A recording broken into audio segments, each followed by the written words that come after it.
پوری قوت سے ٹیبل کو لات مارتے وہ حلق کے بل چیخا۔ عام انسان کی زبان آپ لوگوں کی سمجھ نہیں آتی یا آپ لوگوں کو عادت پڑ چکی ہے میرا جنگلی روپ دیکھنے کی۔ ماما جان کے خیال سے جو اس نے اپنے اندر کی وحشی کو مشکل سے سلائے ہوئے تھا، ہزاروں اژدہوں کی پنکھار لیے وہ اب اس پر حاوی تھا، جسے دیکھ ہر شخص کا دل لرزا تھا۔ آخری بار بتا رہا ہوں، میں ہر حال میں نیہا سے نکاح کر کے رہوں گا، چاہے اس کے لیے مجھے کچھ بھی کرنا پڑے۔ یہ نکاح تو ہر صورت ہوگا۔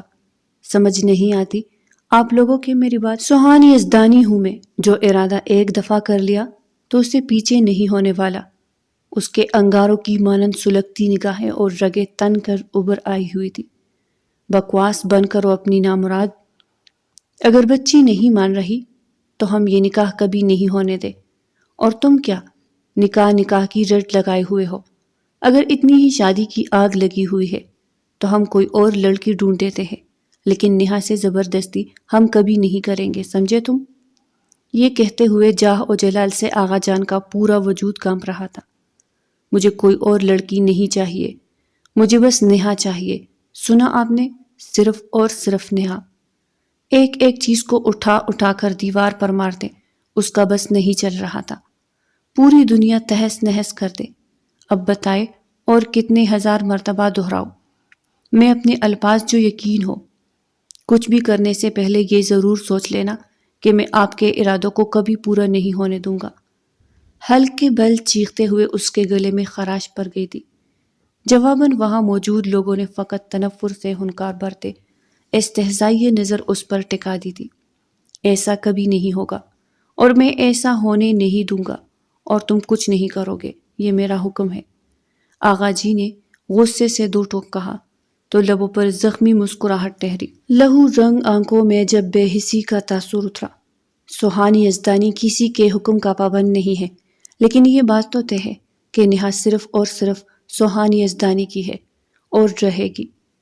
زج کرنے والی مسکراہٹ لبوں پر سجاتے وہ واپس بے نیازی کا چولہا اڑ کر پرسکون ہو چکا تھا۔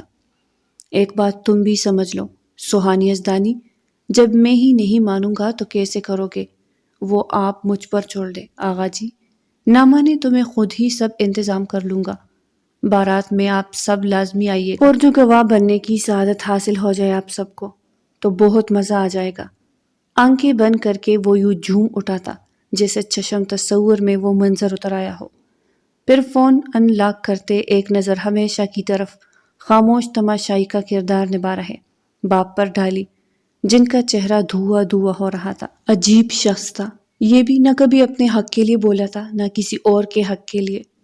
تابوت میں دفن لاش اور اس کے باپ میں فقط سانس لینے کا ہی فرق واضح تھا، ورنہ دونوں ہی برابر تھے۔ تنفر سے سوچتے اس کی شریانوں میں زہر دوڑنے لگا تھا۔ بیہودہ بکواس بند کرو اپنی، ہماری 7 نسلوں میں تم جیسا بغیرت پیدا نہیں ہوا۔ پھر تو آپ کو میرا احسان من ہونا چاہیے، شاہکار سی حیثیت رکھتا ہوں میں آپ کے خاندان میں۔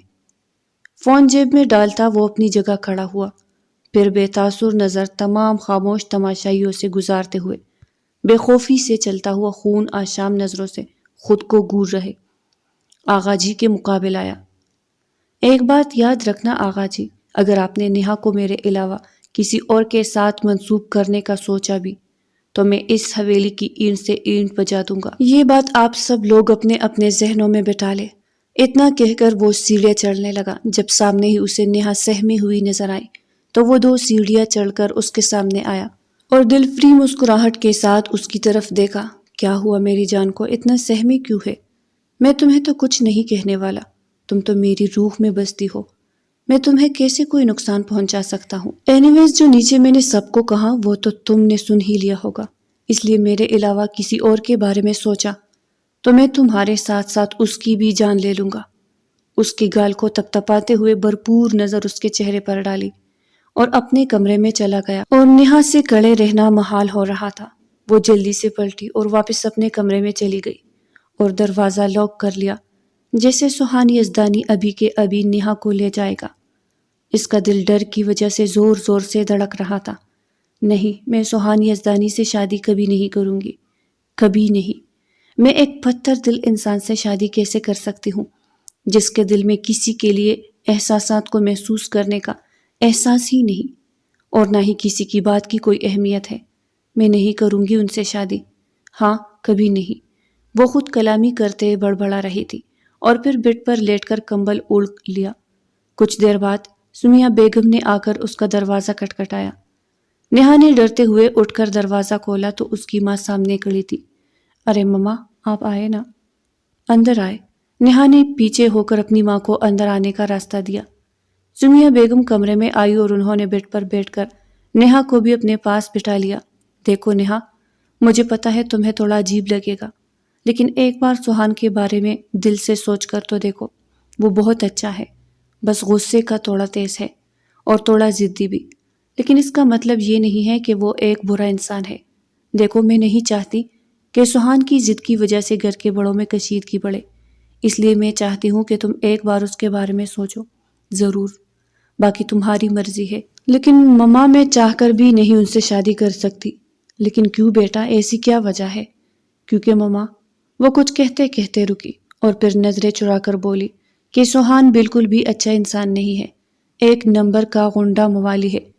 دیکھا آپ نے کبھی انہیں کیسے غنڈوں جیسا ہولیا رات کو دیر دیر سے گھر آنا اور سب پر زبردستی اپنی مرضی مسلط کرنا؟ کبھی کبھی تو ڈرنک بھی کرتے ہیں اور اتنی ہوتی ہے کہ خود کا ہوش نہیں رہتا، کسی کے ساتھ کیا کر گزرے انہیں پتہ بھی نہ چلے۔ اور میں نے خود انہیں دیکھا کہ ابھی اتنا کہا کہ نیہا جملہ ادھورا چھوڑ کر چپ کر گئی۔ کہ کیا؟ بولو نیہا، چپ کیوں کر گئی؟ کیا دیکھا تم نے؟ کچھ نہیں ماما، بس آپ مجھے اس شادی کے لیے فورس نہ کریں۔ نیہا کی ماں اپنی بیٹی کی بات سن کر چپ کر گئی اور وہاں سے اٹھ کر نیچے آ گئی اور نیہا پھر سے لیٹ گئی۔ لیکن آدھی رات کو اسے بھوک نے شدت سے ستایا تو وہ نیچے کچن کی طرف آئی۔ سب اپنے اپنے کمروں میں سو رہے تھے۔ پوری حویلی میں رات کی تاریکی کا سناٹا چھایا ہوا تھا۔ نیہا نے فریج کھولا تو سامنے بریانی پڑی ہوئی تھی۔ بریانی دیکھ اس کی بھوک اور بھی شدت سے چمکی۔ جلدی سے بریانی ایک الگ پلیٹ میں نکالی اور اون میں رکھ کر اون آن کر کے کھڑی ہو گئی۔ ابھی کچھ ہی دیر گزری کہ اسے پیچھے کسی کا سایہ محسوس ہوا۔ اس نے جیسے ہی پلٹ کر دیکھا، اس سے پہلے کہ اس کی چیخ نکلتی اس کے نازک لبوں پر کسی کا بھاری ہاتھ آ چکا تھا۔ چلانے کی غلطی سے بھی مت کرنا، جب تمہیں پتا ہے اس گھر میں ایک غنڈہ نما شخص رہتا ہے جو شکل سے بھی غنڈہ ہی لگتا ہے اور شراب کے نشے میں کچھ بھی کر سکتا ہے، تو تمہیں آدھی رات کو یہاں اس طرح سے بے فکری سے بنا دوپٹے کے تو ہرگز نہیں ہونا چاہیے۔ اس کے سراپے پر گہری نظر ڈالتا اسے گھورتے ہوئے بولا۔ ارادہ یقیناً اسے ڈرانے کا تھا۔ نیہا کی آواز جیسے حلق میں ہی دب کر رہ گئی۔ اس کے ہاتھ اٹھانے کے بعد بھی وہ ایک لفظ بھی نہ بول پائی۔ اسے یاد آیا کہ بھوک کی شدت سے وہ دوپٹہ لینا ہی بھول گئی تھی۔ اس وقت اسے اس شخص سے اتنا خوف آ رہا تھا کہ اس کی آواز تک نہیں نکل رہی تھی۔ اوپر سے اس شخص نے اس کی باتیں اس کے منہ پہ دے ماری جو اس نے اپنی ماں سے کی تھی۔ مطلب سہان نے اس کی ساری باتیں سن لی ہے۔ عجیب سی وحشت ٹپک رہی تھی سہان کی آنکھوں سے۔ اسے لگا یہ شخص اسے ابھی زندہ نگل جائے گا۔ وہ اتنی ڈرپوک کبھی بھی نہیں تھی، لیکن اس شخص سے ڈر کے مارے اس کا سارا وجود کانپ رہا تھا، مگر وہ اسے دیکھ کر تلخی سے مسکراتا پیچھے کی طرف قدم نہ اٹھاتا تو یقیناً وہ بے ہوش ہو جاتی۔ وہ ایک گہری نظر اس پر ڈالتا پیچھے کی طرف ہوا اور نیہا وہی منجمد کھڑی رہی۔ اتنے میں اوون کی بیپ بجی۔ جاؤ، تمہارا کھانا گرم ہو گیا ہے۔ اتنا کہہ کر وہ چلا گیا اور نیہا وہی کرسی پہ گر کے لمبے لمبے سانس بھرنے لگی۔ وہ بریانی لینے اٹھنے ہی لگی کہ ایک دفعہ پھر سے سہان کی آواز اس کے کانوں سے ٹکرائی۔ تم چچی سے کیا کہہ رہی تھی؟ کہ تم نے خود مجھے دیکھا؟ کیا دیکھا تم نے؟ بتاؤ مجھے۔ نیہا کی آنکھیں پھیل گئی اور وہ اپنا سر نفی میں ہلانے لگی۔ بتاؤ مجھے کیا دیکھا تم نے؟ وہ دبا دبا غرایا۔ کچھ نہیں، کچھ بھی تو نہیں۔ دیکھو، جب تک تم سچ نہیں بولو گی میں یہاں سے نہیں جانے والا اور نہ ہی تمہیں جانے دوں گا۔ وہ میں نے آپ کے ہاتھ میں گن دیکھی تھی جب آپ کسی کے سر پر رکھ کے اسے کچھ کہہ رہے تھے، نیہا نے اٹکتے ہوئے بتایا۔ تو سہان کی آنکھوں میں پہلے حیرانگی اتری، پھر ساتھ ہی وہ ہنسنے لگا اور نیہا کی طرف قدم بڑھانے لگا۔